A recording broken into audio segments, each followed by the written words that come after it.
Xamirning yumshoqligi mana shunday bo'ladi mana. Ana shunday bo'lgandan keyin borku, jonim ukam. Qo'lingizni bitta uncha qilib tozalaysiz.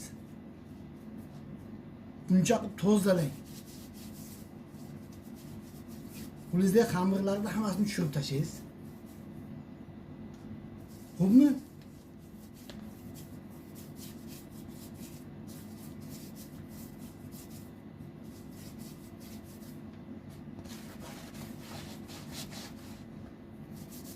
Yog'chani olasiz. Qo'lingizni yog'lab, yaxshilab xamirni pishirasiz. Taglariga nima qilib? Ozmazga ko'rsataman. Xo'pmi?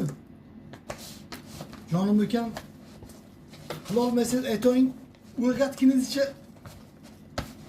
hammasini o'rgataman. O'rganginizcha.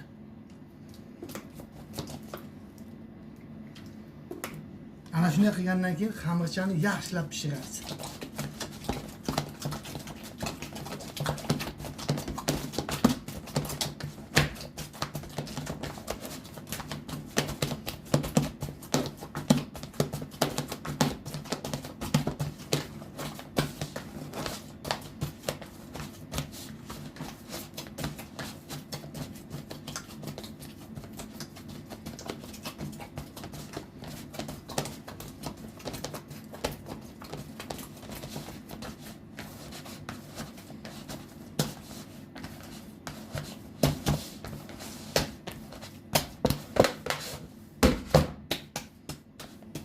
Mana. Shunday xamircha bo'ladi. Qo'lingizga yopishmagan xamir bo'ladi. Ustini jindak yog'laysiz. Ustiga bitta salafanchani yopasiz. Issiqqina joyga qo'yasiz.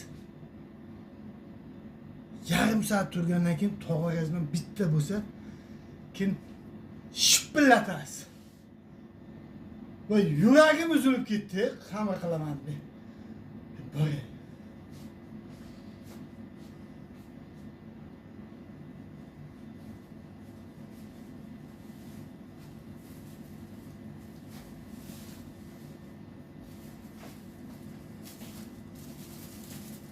Böldü mü?